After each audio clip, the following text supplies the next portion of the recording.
dear, oh dear, oh dear. Now, no offense, if you want to believe in this stuff, you carry on. I was a space fan. So for me to find out all this is nonsense, trust me, it was a tough pill to swallow. But the truth is the truth.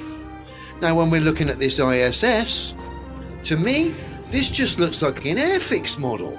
I mean, look at the shuttle. It's just an Airfix model, a toy. Look at the state of this. I don't want to influence your decision here, but if you're going to ask me, we've just zoomed in on a model here. Official footage. So I'll pose the question, is that real? Or is that just a cheap, tacky model? You tell me.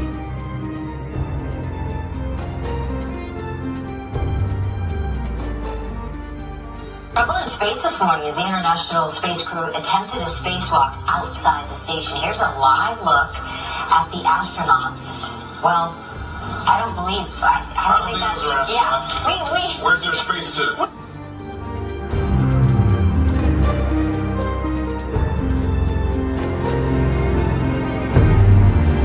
Need to try and flag as best we can. Yeah, and one of the advantages of having film transparency through a slide projector is the black is very, very black. So Okay.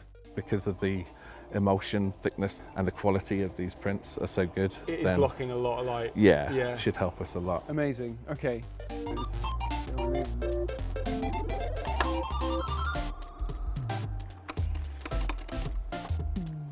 That one's upside down. Okay.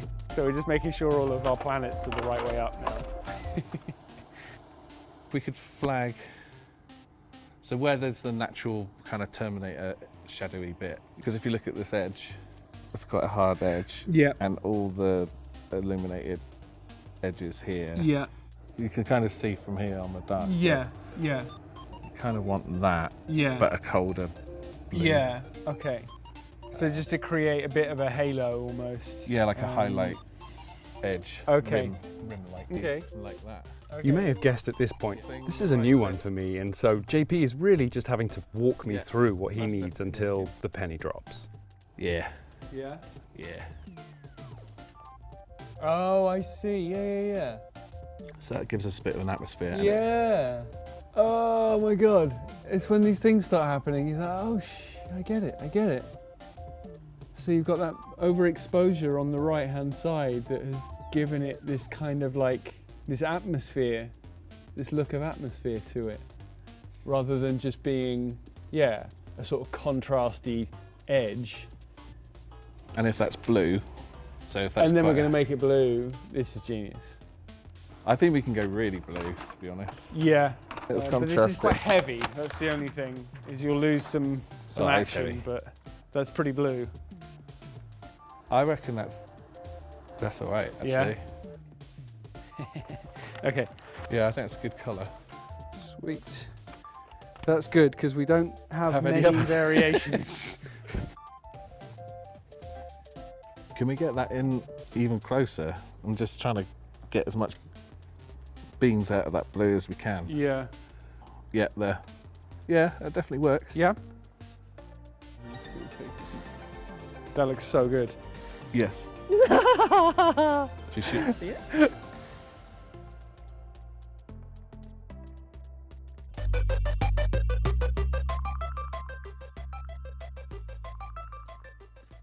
Yeah, lights off.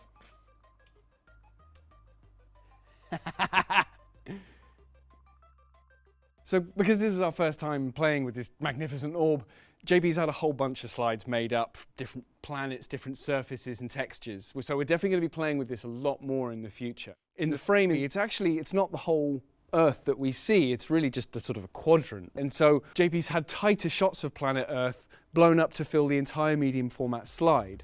And so we can get the maximum level of detail on our planet surface. And because we're shooting a much tighter shot on our orb, we've actually been able to move everything in, the projector, the camera, the lights. And so what that means is everything's getting brighter on our surface, which allows us to stop down, reduce our ISO, and bring everything into the same plane of focus as best we can to really sell that sense of scale. Okay, so we just want to demonstrate, so we've got 3 lights working here. One obviously is the projector projecting the texture, but then we've got our kind of atmosphere blue light, and then we've essentially got kind of like a rim light, which is just helping to sort of overexpose that edge a little bit. So we're going to turn them on one at a time to show what those layers do, okay?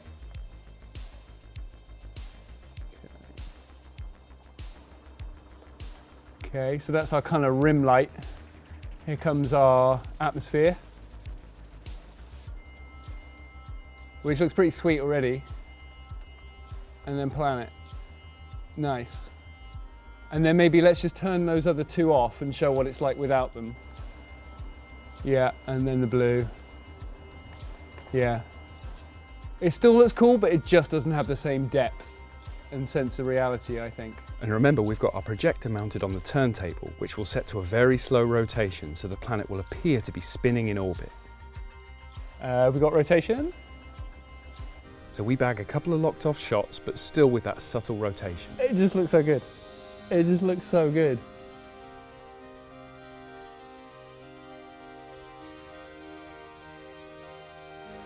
Okay, it's the end of the Cool. rotation. I'm in space, JP! I'm in space! Okay, ready? But as we're working with an object in proper 3D space, we thought we'd get a couple of nice steady pans onto the planet, just because, well, we can. So it's hard to get across how weird this feels. I'm panning a camera onto a planet. Like when I'm actually like zoned in and operating, I'm just looking at the thing and I'm panning, and I just feel like I'm in space. Yep. Roll in. Yeah, action. So now we present to you.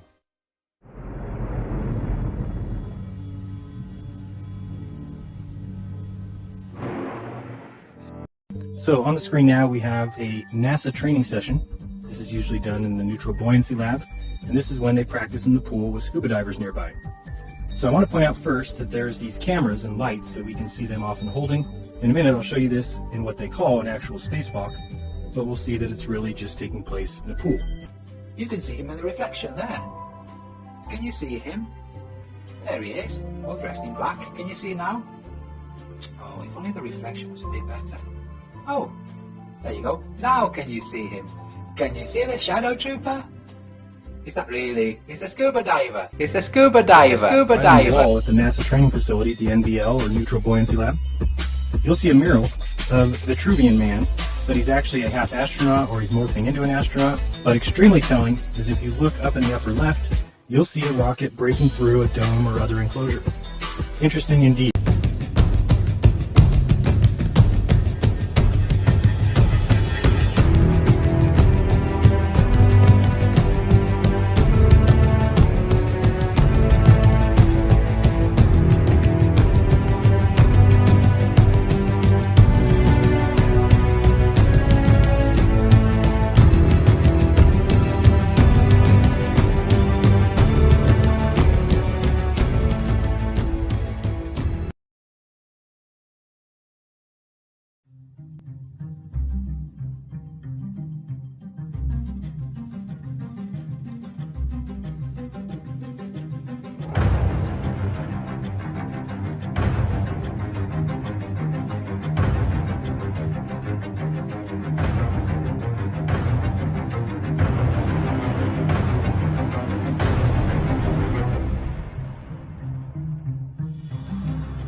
You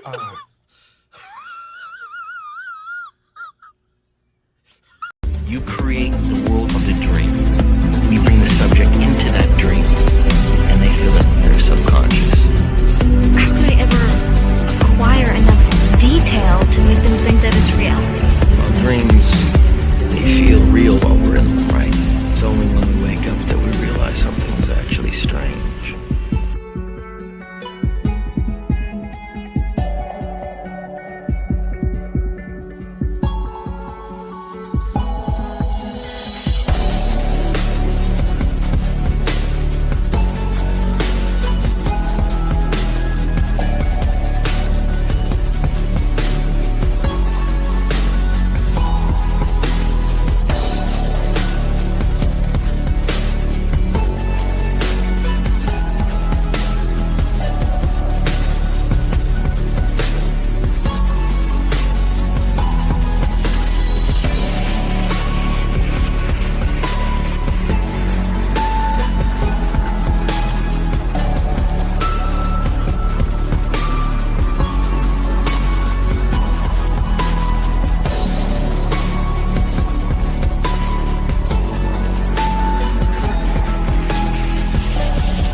There's a time for us to let go.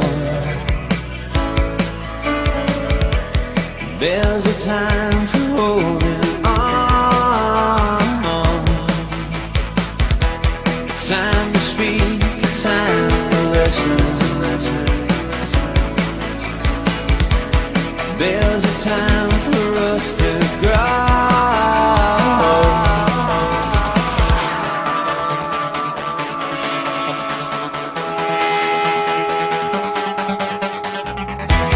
There's a time for laying the road down. There's a time for getting high. A time for peace, a time for fighting. A time to live, a time to die.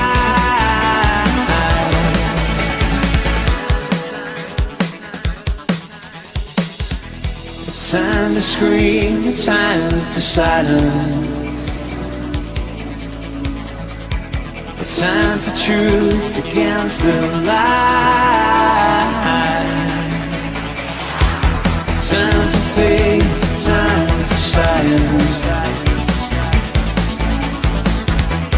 There's a time for us to shine.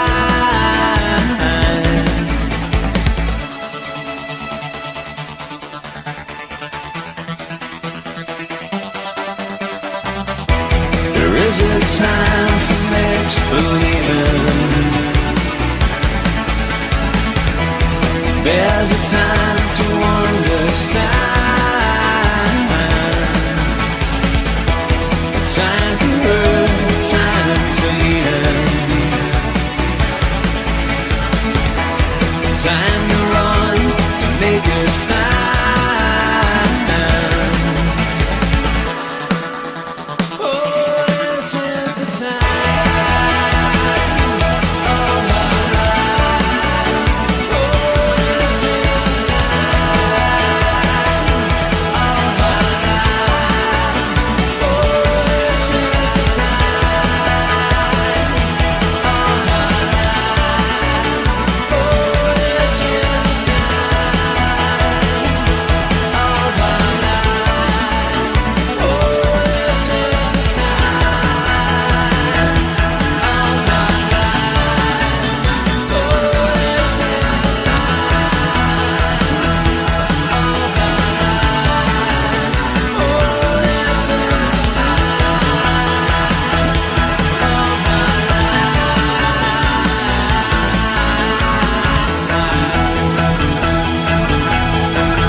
See it coming back down to Earth asks, hey, how come the rocket's not going up anymore? Well, it's going around the curvature of the Earth, is what they tell us. So every single rocket, the reason that it follows a parabolic curve, they say, is because it's going around the curvature of the Earth. The real reason is they can't get up any higher than that.